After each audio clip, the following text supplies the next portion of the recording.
You got the giggles, bud. I do. Just let them out. Just like a fart.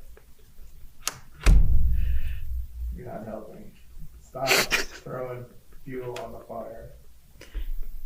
Doesn't a big fire burn faster? Oh, God.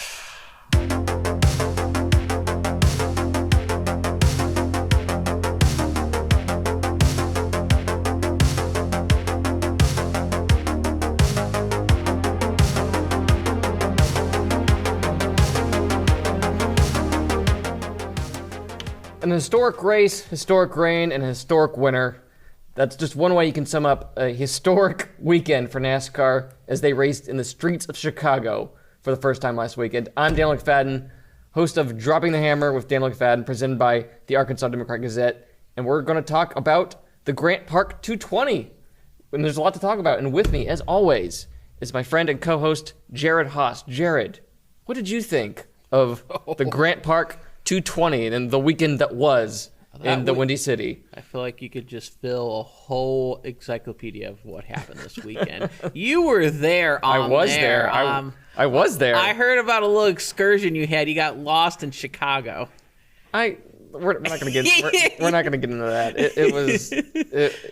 That was a night. Anyway, but just to clarify, he just took a wrong turn with the group and he got lost with you. No, I walked across the street and they didn't say anything and they went like this way and I looked around and they weren't there and it was a. They that they mentioned is Brian Nolan and Michael Massey. So for frontstretch.com. Yeah.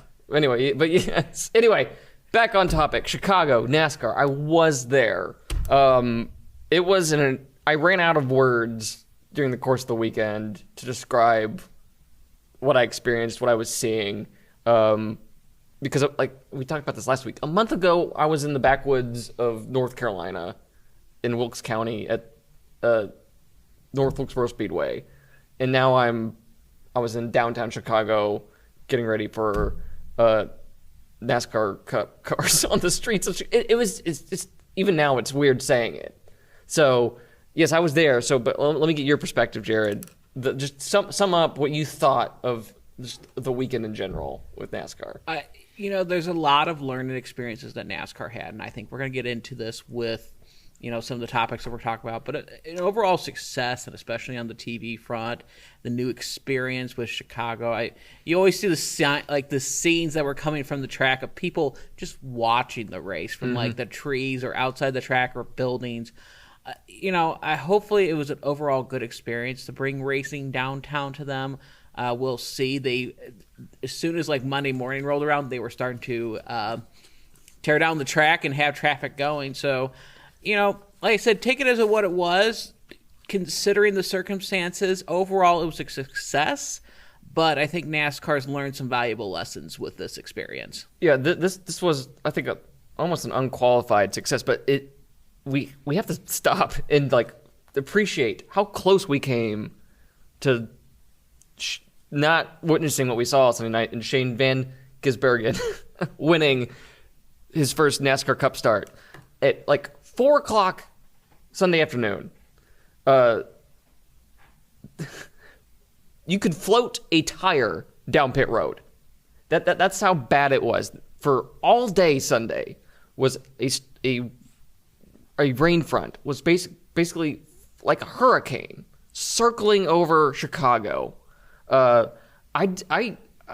This is on me. Saturday night, I didn't look up the weather to see how bad the rain could potentially be. I woke up in our hotel room there, a short distance from O'Hare, and opened up the blinds on our window. Brian and Massey, they hadn't even bothered to look outside. So we both looked outside at the exact same time, and it's just rain everywhere, rain covering everything. It is pouring.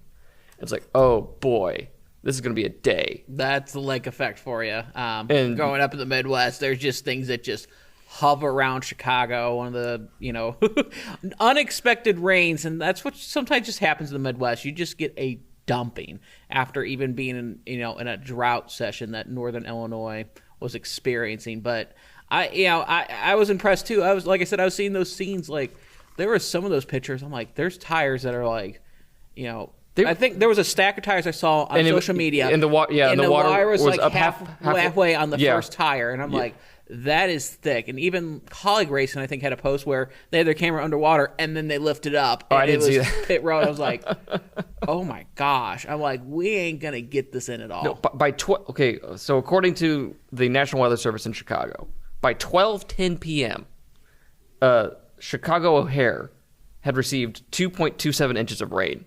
And that was the new record for July 2nd, at least at that point, at that section of the city.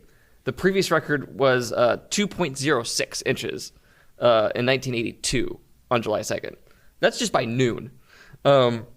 Overall, the entire day, that O'Hare saw 3.35 inches of rain.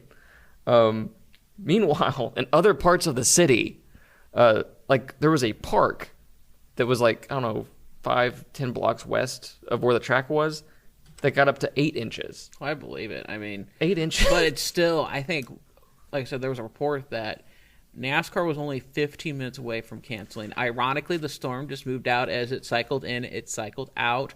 They were able to dry it enough to start on the wet tires. Yeah. And we were able to kind of witness kind of like almost two races almost with the wet. You had Christopher Bell and Tyler Reddick were the two top drivers, and then all of a sudden... And Shane Van Gisbergen was third. SVG, SVG. SVG was third, and then as soon as that track dried off, he was just, he was on another zip code. He was in Michigan while everyone else was racing in Illinois. He was long gone in the dry conditions. Well, at one point, before I think the third caution, or maybe the second one, I can't remember which one, there was a 13-second gap between Shane in third and Michael McDowell in fourth. Yeah. That's how good those front three cars were. Mm-hmm. And then you took out, Reddick got into a wreck, Bell got caught up in stuff. And so then, that last, 20 laps or so, it's Shane marching up through the field on 16-lap newer tires compared to some of the guys who were up at the front. But I was impressed, though, with the drivers that were up front that used that strategy. Justin Haley and Chase Elliott and Kyle Busch as well. They used their pit strategy to stay up front, and they didn't really fall back at all. No, they didn't. No. But Shane Van Gisbergen was just able to slice through the field. Like, even knowing he was on newer tires, that march to the front was one of the most impressive things I've seen. Larson, I think, was on the same strategy. He finished fourth. Yeah, but he just, it was like they were nothing. It was incredible. And so just for people just tuning in, Shane Van Gisbergen made his first career NASCAR Cup start. He won it. He is a 34-year-old native of New Zealand who competes full-time in V8 supercars in Australia. He won for Trackhouse Racing as part of Trackhouse's Project 91, which is its goal is to bring international motorsport stars to America and show them off in the Cup Series. And so far, it's the first two starts for this project was with Kimi Räikkönen, the former Formula One champion. So he's the first non-Formula One driver to get a shot at this, and he just blew the doors off of everyone. He had the fastest single lap in practice on Saturday, qualified third, and even then he said he wasn't fully comfortable in the car. And to do what he did Sunday is incredible because Jared, for years back in the late 90s, early 2000s, there was the thing called road course ringers, and teams would bring in like Boris Said, Ron Fellows. We even had the open wheel invasion. Juan Pablo Montoya, Dario Franchitti, Sam Hornish. Yeah. I mean, they would come in for those, two accomplished drivers. Yeah. I mean, these drivers were accomplished. And you had these drivers that came in and, some of them were able to for two races a year. Yeah. Sonoma and Watkins Glen, that was it in that era. Yeah, and they would come in. Some of them would contend. Ron Fellows won some Xfinity and some Truck Series races, but none was in the Cup Series. Usually there was just a Cup Series driver that was able to handle those heavier type of cars. But I think with the V8, with his V8 background, with the heavier experience with that parlayed into right to this next gen car and being a contender basically from the drop of practice to the end of the race. Like I said, we mentioned all those guys. They never won except Juan Pablo Montoya, and you also had Marcos Ambrose, who was also a supercars guy. They won races, but they never came in instantly and did it. Yeah. Boris said never won a cup race. Ron Fellows never won a cup race. Scott Pruitt. Thank you. Scott Pruitt. But SVG comes in day one, weekend one, wins. That says a lot. Yeah. I know that this car has changed things that makes it more adaptable, but to do what he did, to be the first Cup driver in 60 years to win your first start, it was incredible. And you see the pictures of people lining the front stretch and celebrating it. Like, it was a huge moment. Yeah, I mean, track houses, this is their way that they're trying to invest back in the sport. Is this Project 91 bringing other series back into NASCAR? People that are interested because of the bad taste, those drivers that you've mentioned, they didn't really have that success to stay within the sport. Yeah. I mean, remember Scott Pruitt tried to run full time with Cal Wells's Tide team in 2000. You had, Dario Franchitti, IndyCar champion, didn't really, pan out in the Cup Series. Same with Sam Horner, same with those other drivers. And I think this just gives a little bit more solid footing to say, hey, Project 91, invest in our team. Let's have this driver is like, hey, accomplished in V8, but he's also can do stuff well in NASCAR. So no, this is an unbelievable performance. And after the race, Kyle Busch came to the media center, and he said he believed that because of his experience in V8 supercars, that Shane had like 4 to 8 years on all the full-time Cup guys because of what he's experienced in that car and how it's somewhat similar to the Cup car. So I asked Shane that, like, do you think that's an accurate assessment? And so here's his response, and like him describing like just how different this was for him. Daniel McFadin, FrenchRich.com. Kyle Busch was in here earlier, and he said it was his assessment that because of your experience with V8 supercars, that you have 4 to 8 years on the full-time Cup guys when it comes to driving this next-gen car because of their similarities. So just based off like a week of driving this car, do you think that's anywhere close to a accurate assessment? I don't really know the answer, but definitely a street circuit I'm more comfortable in, and I come back next year, a lot of those guys will be quicker, but the way the car achieves its speed is very different with the aero under the floor rather than over the top with the spoilers and wings like we have. So yeah, riding on the bump stops here, it was crazy like how bumpy this track was, but it's so powerful, the underfloor, that they do everything they can to activate it. So you can see everyone just hitting the bumps and riding so hard. Whereas we in Australia run so high and soft to try and make the car compliant. So very different philosophy. And then of course the rear diff, we have a lock diff, and this car has, an open one, and it just turns so much better than what we have. So yeah, huge differences in cars, but I think the street races, the more they do here, the better they'll get. You could see guys leaving a lot on the table on corner exits to the wall where I wasn't afraid of getting close, yeah. So Project 91, it's the brainchild of Justin Marks, the co-owner of Trackhouse Racing. To do what Trackhouse has done in just the last 2 years, it now has 5 wins, 3 with Ross Chastain, 1 Daniel Suarez, and now SVG. This is Justin Marks is quickly becoming a force in NASCAR.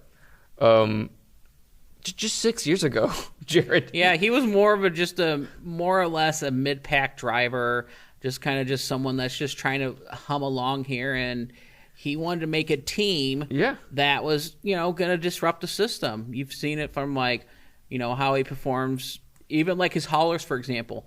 He has TV screens on the back of his haulers, kind of have a display. I'm looking at Justin Marks' career. I mean, you look at a Cup Series, only 6 starts. Xfinity, 36 starts, 1 win, 7 top 10s. Yeah, the most starts he ever made in a season was, in the Xfinity season was 17, and Truck Series was 2016. 18. Yeah, 18. So, yeah, more or less a journeyman driver that's said, okay, you know what? I've experienced racing. How can we turn it on its head? And, Ross Chastain's the perfect driver for that. Ironically, aforementioned Ross Chastain replaced Justin Marks in the Truck Series. So he kind of understands the ins and outs of racing.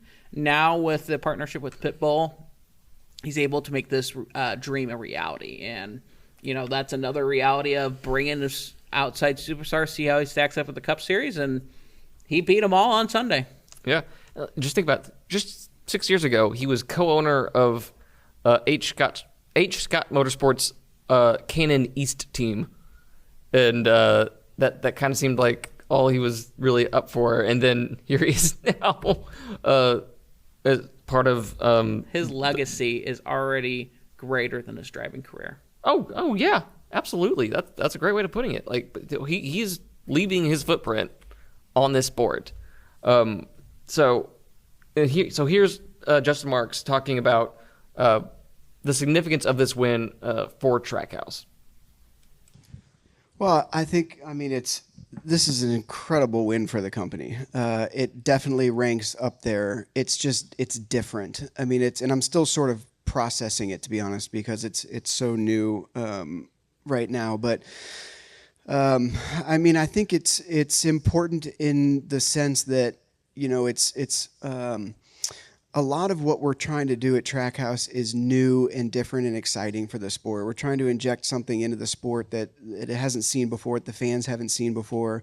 And so I think, it's really important because it comes out of that creativity that we all share and the passion that we have in trying to put something out on the racetrack that's really unique and compelling. And it's kind of it's not a crazy idea. Like people have done this before, but to put a brand on it and to actually, build a group around it that Darian leads and go to the company and say, hey, this is an idea that we want to do. And it's actually like a unit in the company.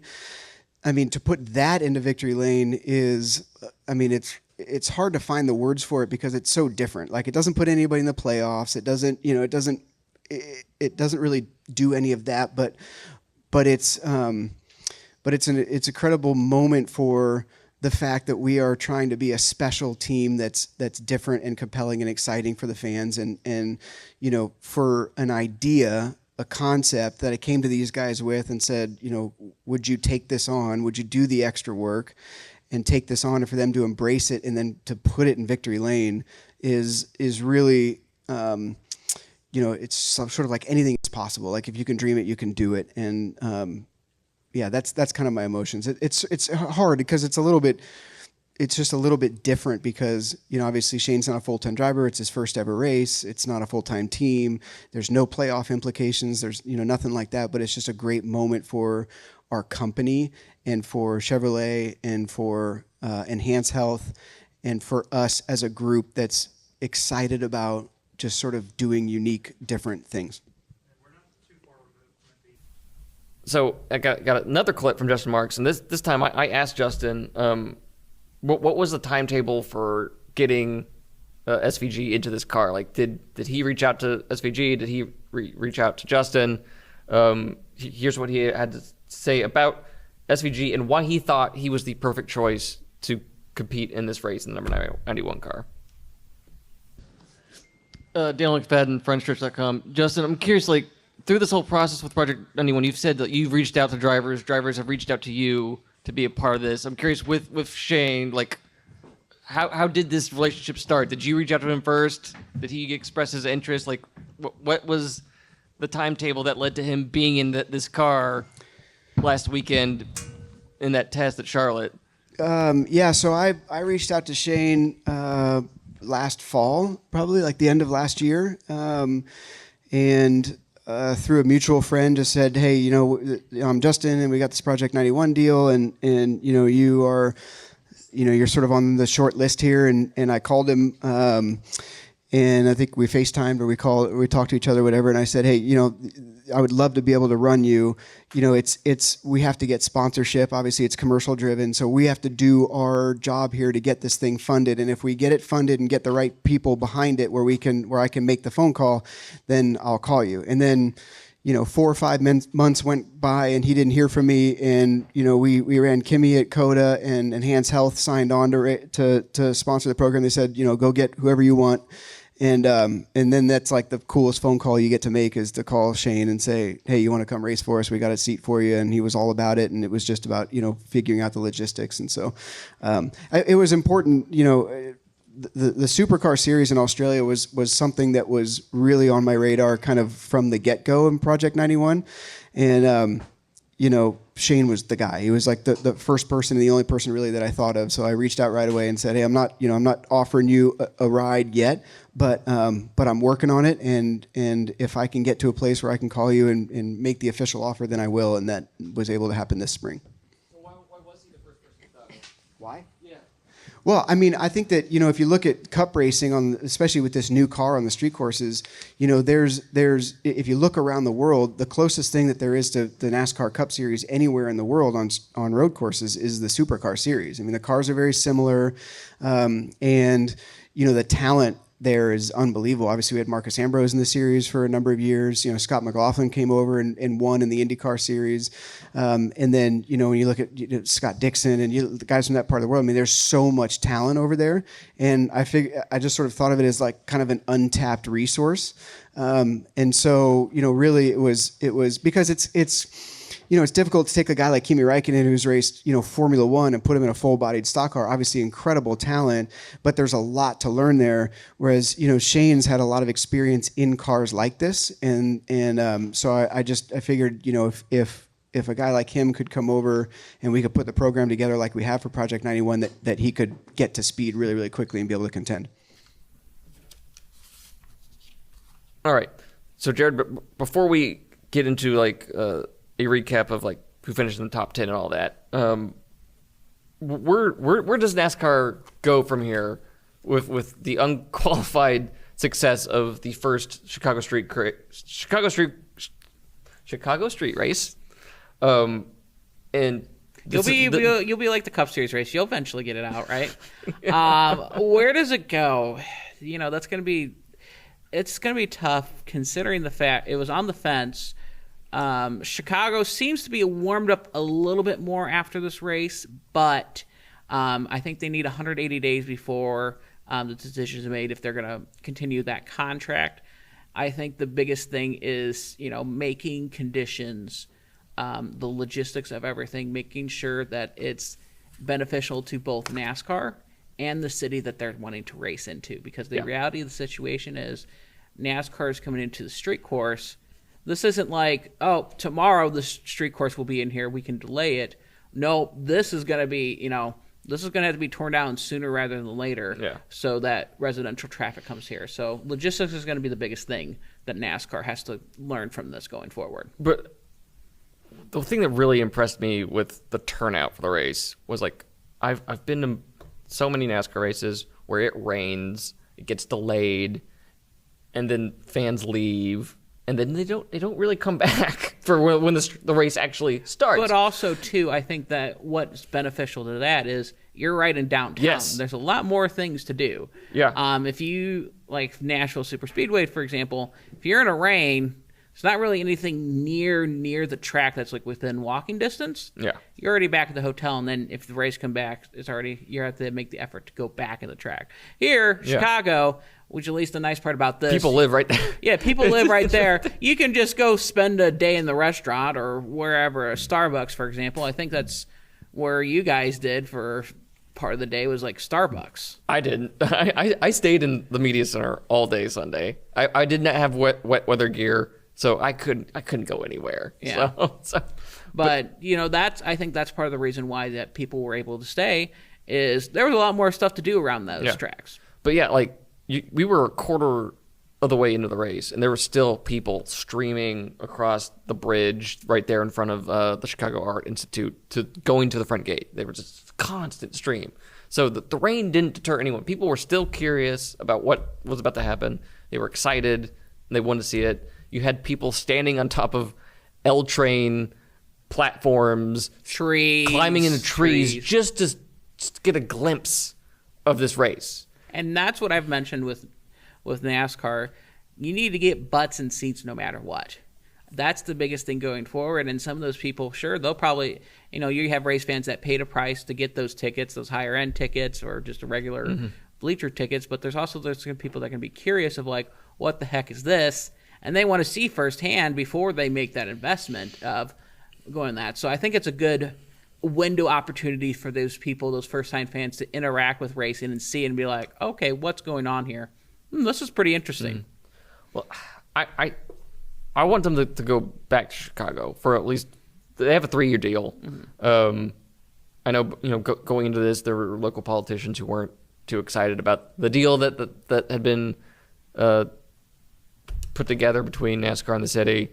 You just got to think, after what we saw over this weekend, even despite the rain, the enthusiasm the city showed for it, you got to think that hopefully that gets them to like, okay, fine, you can come back next year. Let's see how the bureaucrats react, and let's see how the red tape's going.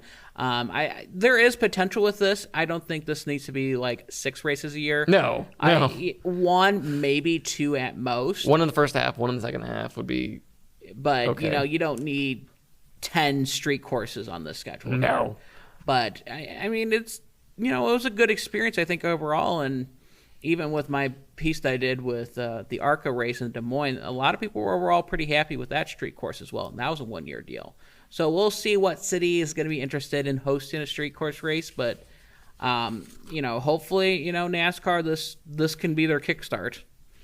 All right, so moving on, let's just recap the top 10 and how things shook out after the 75-lap race rather than 100 laps, because it was shortened in the middle of the race. Let's go through the top 10. Obviously, you had Shane Van Gisbergen wins the race. You had Justin Haley finish second. Chase Elliott was third. Kyle Larson was in the 4th position. Kyle Busch, after getting into the turn 6 wall, finished 5th. Austin Cindric was 6th. Michael McDowell was 7th. Joey Logano was 8th. Ty Gibbs finishes 9th again, and Chris Buescher rounds out the top 10. So yeah, just some notes. Chase Elliott finished 3rd through 11 starts on the season. He was suspended for 1 race, missed multiple races because he broke his leg. He has 5 top 5s and 7 top 10s and 11 starts. And I found this stat out too. Chase Elliott is higher in points than 3 of the 4 Stewart-Haas racing cars. That's bad. I mean, Chase Elliott's 24th, Ryan Preece 25th, Eric Almirola 27th, and Chase Briscoe had his penalty, but he's 31st. That's very bad for Stewart-Haas Racing. But good for Chase Elliott, and again, he's on pace. This is another race. He's over-exceeding the pace to make it in the playoffs just by points. Yeah, but he didn't get any stage points, though. So all he's got is what he finished with in that final stage. 34, but still it's ahead of the cutoff, and Alex Bowman finished last, and there was a few bubble drivers that had some issues. So overall, a good productive day for Chase Elliott for points. Not that when he needed, but something that at least consistent top 5s can get him in. Yep, he's 24th in points going into this weekend's race at Atlanta Motor Speedway. So Kyle Larson finished 4th. He has 4 straight top 10s, and 3 of the last 4 results have been top 5s. So he's going on a heat streak right now. Austin Heat streak? A heat streak. Hot streak? Hot streak, yeah. He's on a heater. That's what I meant to say. So Austin Cindric, he finished 6th. This is his first top 10 since COTA. Yeah. Back in March or April. So that was a much needed result for that team. Yeah, they've had their struggles definitely, and they at least figured out something where they finished in the top 10. Just a tough row with the number 2 team.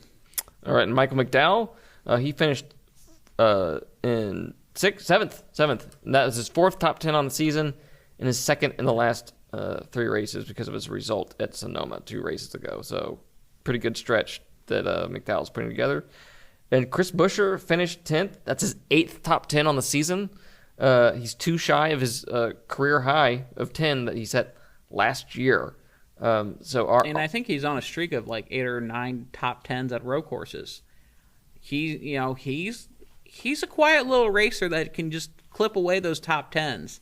And this is another example race. Chris Buescher not really making those headlines, but again, finished 10th and was able to get solid points in the bank.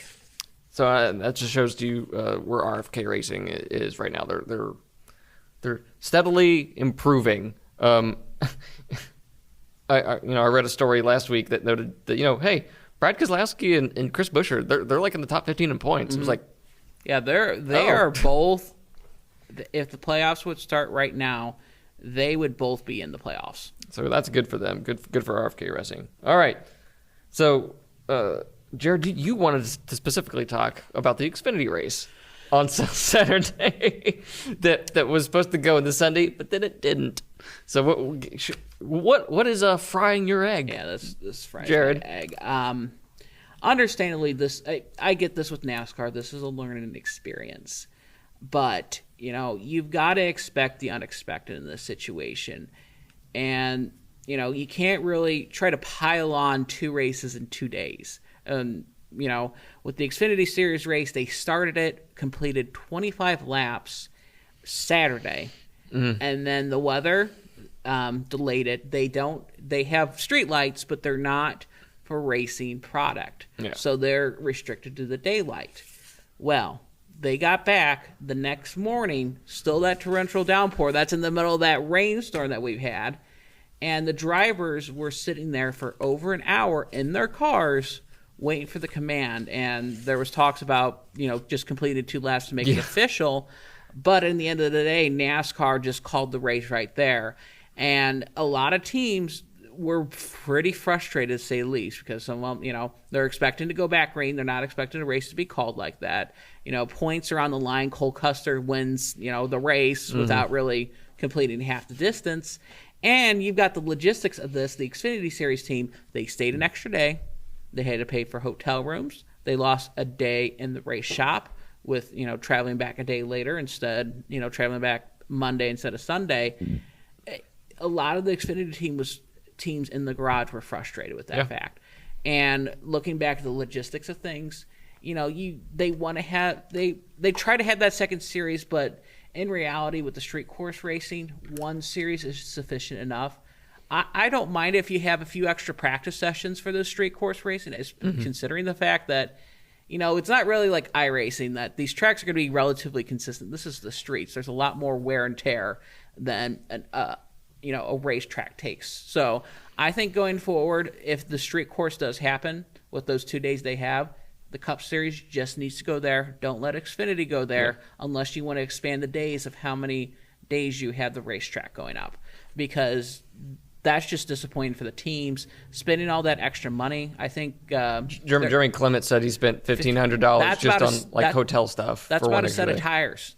So. That's a set of tires for a team, and with those smaller teams, they're not operating. They can throw a whole bunch of money at that situation. So.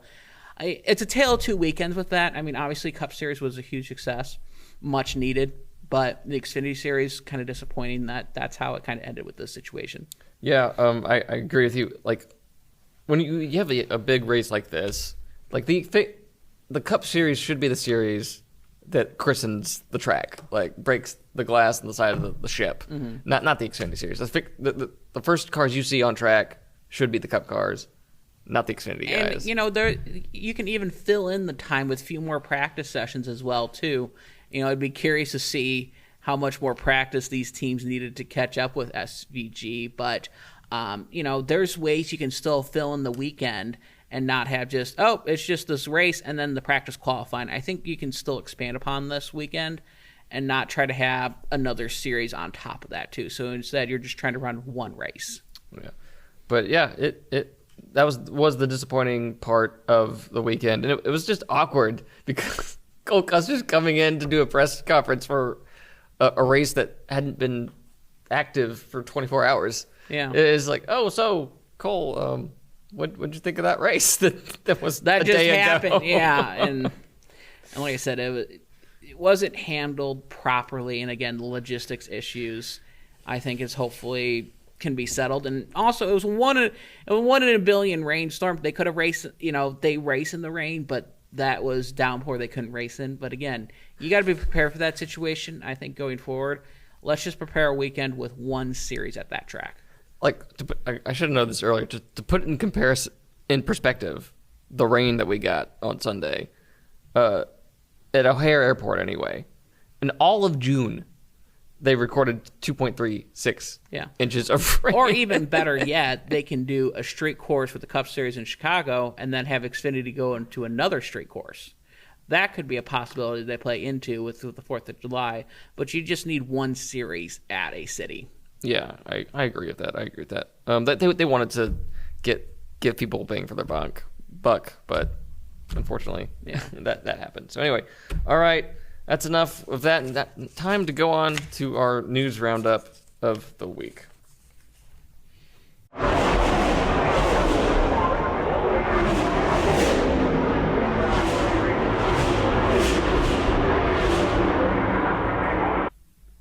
All right, news roundup time. So one note, a significant note about Chicago.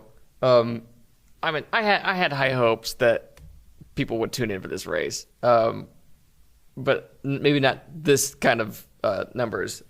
So the ratings for Sunday's Chicago race, despite the rain, despite it being kind of delayed, not significantly, but a little bit, it drew an average of 4.795 million viewers average on NBC. That was the network's most watched NASCAR Cup Series race in 6 years, since 2017 at Indianapolis. I believe it. And I like to see this was a Sunday night race. I like to see how Atlanta compares with this weekend coming up being a Sunday night race compared to Sunday afternoon, how much more they tune into. Oh, no, I looked that up yesterday. I believe the July Atlanta race got like 2.3 million last year. And that was in the middle of the day. Wasn't a night race, so this is going to be kind of different. But that's so many people. 4.7 million compared to the Daytona 500 in February got 8 million ish. This race got more viewers than the second race of the year at Auto Club, following the Daytona 500. So the only other race that beat this one in viewership was the Daytona 500. I believe it. I think this even beat the Indy 500 this year. Oh, I believe so. So that's just incredible. Like this should not be happening, at this point in the season. No. To have these kind of numbers is kudos to NASCAR for doing this. Kudos to the promotion that NBC did. I saw all throughout the city over the weekend banners or whatever on side of buildings and stuff like that promoting the race. At pretty much like every bus stop was an advertisement for the race.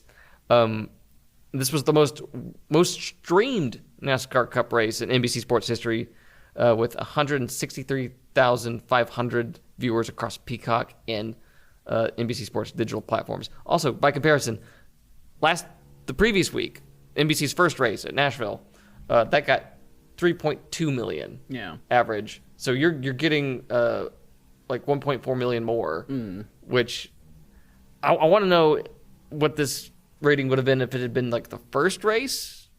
Yeah, I was curious to see how this was, especially being a 4th of July weekend. This is catching those people that tuned in right at late, a holiday weekend. So, I mean, it's curious. There's a lot of factors I think that could played into it, and there's variables that could have been. Was this the night race that helped? Was it the 4th of July weekend that helped? Possibility, but I mean, overall, it's a good thing to see good ratings. And the rating in Chicago itself was 9.29, which I believe means like basically 10% of TVs in Chicago were tuned to this race. That's 3 times more than the number who tuned in for the Daytona 500 in Chicago. Yeah. I want to know how much of that was because the people were stuck inside with the rain. Could be a possibility. I feel like NASCAR's defining moments come into most bizarre weather. Well, no, I brought this up on our front stretch Slack. Things like, is this comparable to the 1979 Daytona 500? Which is a dumb question to ask because we don't know what the long-term impact of this race is going to be. But it felt like a perfect storm, literally. I think it's not as the big size as was CBS, but I think it could be. You could see the impact in Chicago. So, yeah, I would love to know what those numbers would have been like if not for the rain. Yeah. Like what would that have been? So all right. So one other small note in news. It was announced today, Wednesday, that Marco Andretti, IndyCar driver, will be making a start in the NASCAR Craftsman Truck Series at Mid-Ohio This weekend, This yes. weekend. For Spire Motorsports. Yeah, he'll be driving the number 7 car on that road course in Ohio. I just think it's worth noting anytime someone named Andretti makes the crossover into NASCAR. He competed in the Xfinity race at Charlotte Roval last year? Something like that. I think so. Yeah, I remember that. I think it was with Big Machine, if I remember that correctly. Let me look that up here. That sounds about right. Also, too, as mentioned, I think there was a report out that Team Andretti was looking to get in the Cup Series, and Gamebridge's big sponsor with Andretti, they're sponsoring Spire Motorsports for, I think, quite a few races this year. So they're taking a lot of the remaining races. And, yep, Charlotte Roval with Big Machine Racing. That's correct. I think he had a DNF. Yep, he crashed out. All right. But no, so hopefully he has experience at Mid-Ohio in the IndyCar Series, so hopefully that translates and he has a good day in the Truck Series. So tune in for that race. All right, so moving on now to our preview for this weekend's NASCAR Cup race at Atlanta Motor Speedway.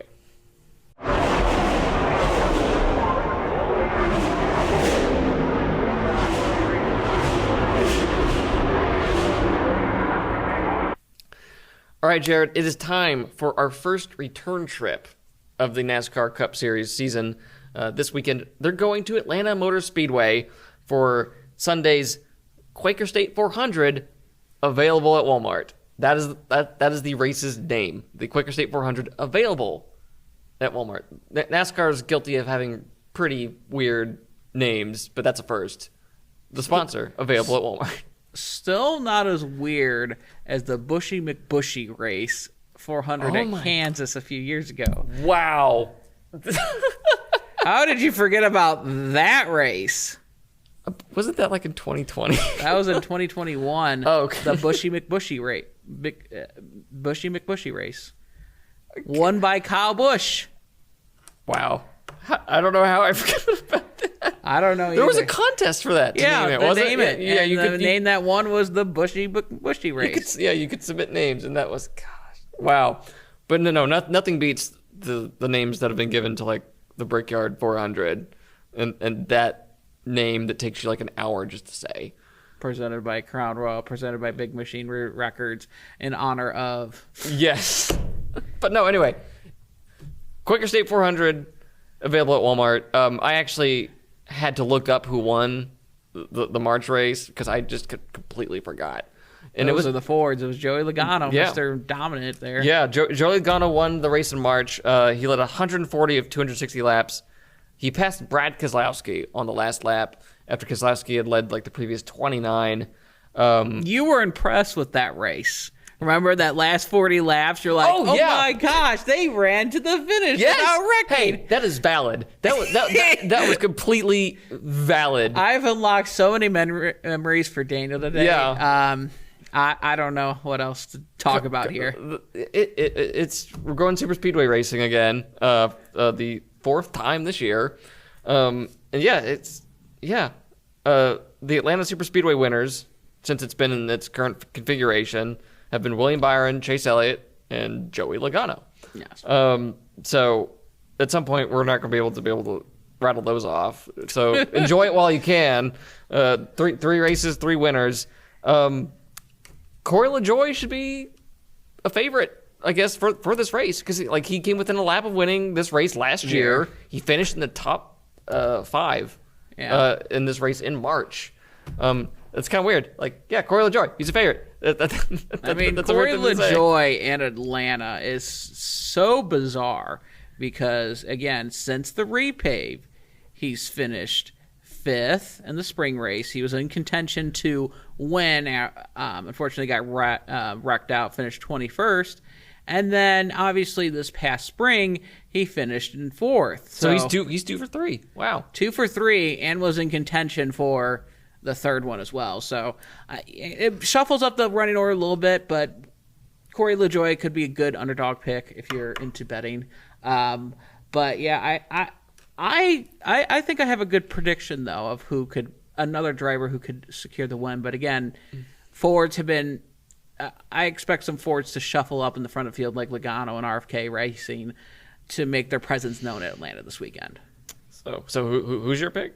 But I'm not going to go with a Ford, though. I'm going to go with another driver who was performing well in 2022, but got a penalty late in the race in the spring race, and then this past spring race finished third. I'm talking about Christopher Bell, looking to get Toyota's first win in Atlanta since 2013. Oh, wow. They have not won there since then. Okay, so my pick for the race is I'm just going to take Brad Keselowski. Like he's due. He's due, and he had a great race there in the spring. He led 47 laps. Anyway, Brad Keselowski is my pick. So when it comes to tracks and reconfigurations and the record book, how do you feel about stats for like Atlanta in the super speedway sections also falling under? Yeah, they need to change it. They just need to call it Atlanta Motor Super Speedway or something like that. Like I don't like. Oh yeah, he has such and such finishes at Atlanta. But yeah, like 3 of those were under like a different configuration. Yeah. It's like Richmond. Like Richmond has been in its current configuration since 88, 89. Like all the stats from 89 should not fall into the same category as everything before that. Yeah, I mean, when a track big changes like that, it should be different. I mean, you look at the spring pole race it here, pole speed was 177 miles per hour. And like compared to old Atlanta, look at 2015, pole speed 194. It's a different track. It should be different categories. I don't know why they don't do that. But yeah, I wish they would. Atlanta Super Speedway. Anything could happen. Where can we watch it? We can watch that at 6 p.m. Central Time on USA, which is, again, disappointing. You go from this huge audience on NBC, and then the next race, it's on a cable channel. So you're instantly hindered by that. Yeah, there's not a ton of races in this summer stretch that are on NBC, except for the Indy Road Course and obviously Daytona. But even some of the playoff races, like the first 4 playoff races, are on USA. And then the rest go on NBC. So, yeah, and this race last year got where did it go? I think you mentioned like 2.1 or 2.6 million viewers. So I'm very curious, even if it's on USA, coming off this huge bump from Chicago, if they can get above that number. But again, I don't know what network or whether that was an NBC or a NBCSN race, so I have no idea.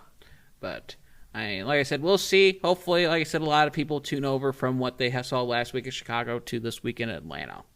So, all right, but that will do it for us this week on Dropping the Hammer. I'm Daniel McFadin. You can reach me on Twitter at Daniel McFadin. If Elon Musk hasn't destroyed Twitter by the time this it's still here. I mean, it's still alive.